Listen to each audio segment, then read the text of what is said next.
At the time, I was trading currency, trading the stock market. Check you out. We got the whole shebang. I studied that. I was in a network marketing company, and it was all about success. Mind you, we were talking about that, all about the... You were on that grindset, I was on the grindset. It was like, you must make like, and it was really cringy when I look back. They're very, so that's one of my major problems with the whole grindset, is they're very result orientated. Yeah, and they send out wrong information, because it was actually a point they were like, sleeping's cheating, like you should be up, like grind, but there was a lot of people that were really like, sleeping and rest is so important. It's like you got to respect your sleep. Yeah, you do. And I remember that was quite, for me it was quite false. And I remember one of my mentors, like you get mentors and all that in the company, he was such a lovely guy, Ahmed, and he had teams all about his network marketing. Beautiful guy, but see, during COVID I actually like received bad news that he'd passed away. Oh no. Heart attack. And I was thinking, that guy never slept. I always remember he was always, because all these teams were in like the net, it was all different time zones, and he was on the grind set all the time for his family, which is amazing. But I found out he'd passed over like the age of 34 with a heart attack, and I was thinking, that's probably like, you're working yourself too much into like an early grave, perhaps, maybe, or it could be underlying health issues. But there was a part of me that was like, see the grind set stuff, I remember staying up and thinking that if I went to sleep I'd feel guilty and all that, and I'm like, nah. No, it is definitely, it goes too far. It goes too far, because it's like, you have multiple needs.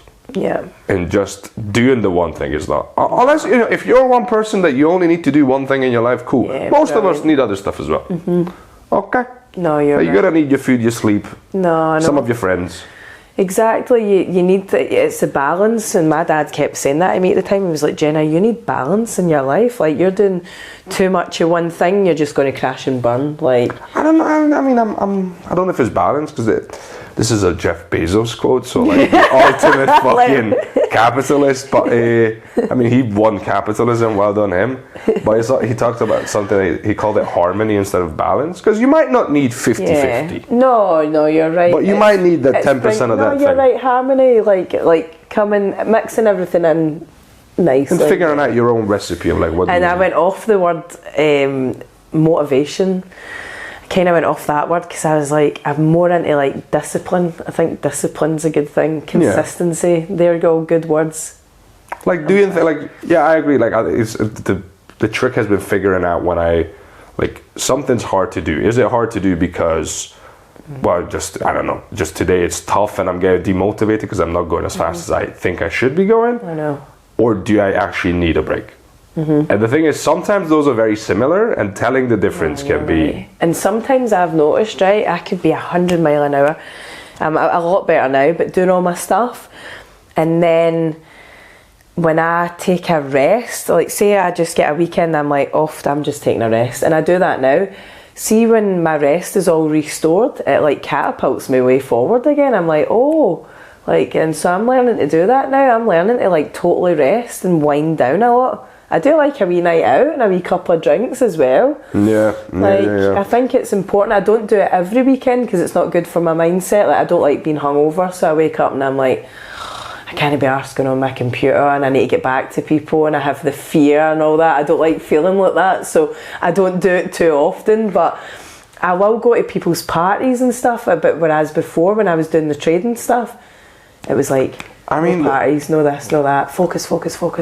Interesting, because normally the trading people are known for something else. Yeah, no, I know. It's very much blackjack, hookers and cocaine. Yeah, no, I know you were going to say that. There's a guy I follow, he's from London, and he's always like, into all of that kind of stuff, like up 24/7, trading at the weekends, like Bitcoin. He's in nightclubs like with big bottles of champagne and all that. I'm like,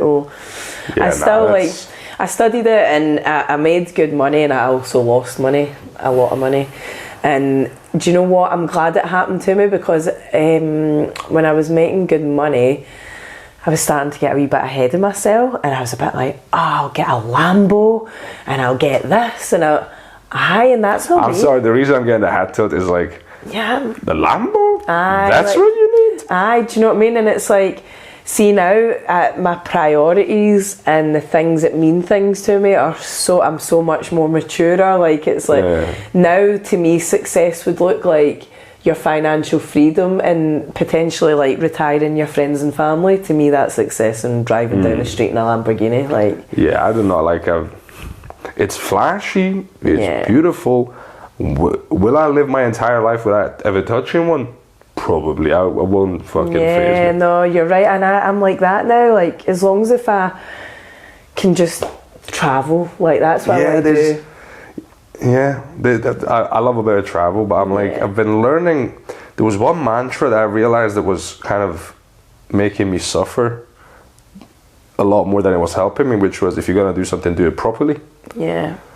Which I've been trying to understand what that meant, because growing up, I'm single dad, you know, a lot of things to do around the house, a lot of responsibilities even for a kid, you know, so it was like there's a chore list and things like that, do this, do that, and then, you know. You've been quite independent at a young age. Oh yeah, a bit quick as well. But it was also like, you know, you do a chore and you didn't clean it fully, you know, and my dad would be like, if you're gonna do it properly.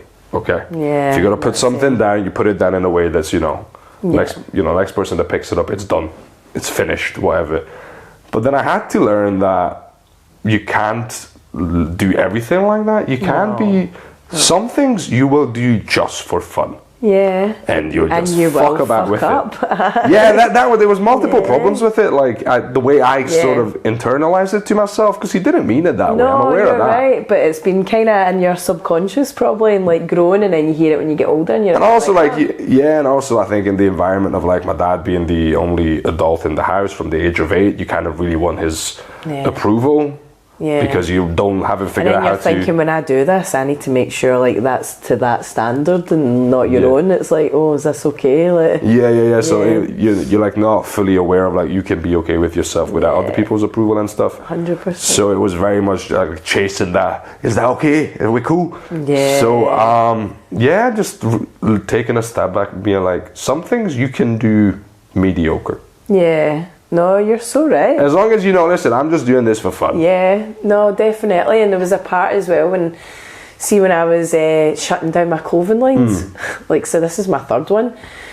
And it's like, there was a part of me that was like, I'm not scared to fail, but there was a part of me that was a bit like, I'm shutting this down, will people take me serious? And then you go into that whole psyche of, thinking about thinking for other people and thinking what other people think of you doing that. Yeah, you start making somebody talked about this, how like our ego, that part of our brain that's like very terrified but it's trying to protect us, tends to overestimate the negative and underestimate our ability to deal with it. Yeah. So not only will other people hate me, but I will never survive that. Like, nah. Yeah, it's mental, innit? Look around, there's people That's what my slogan is for my clothing line, so it's feed your soul, not your ego.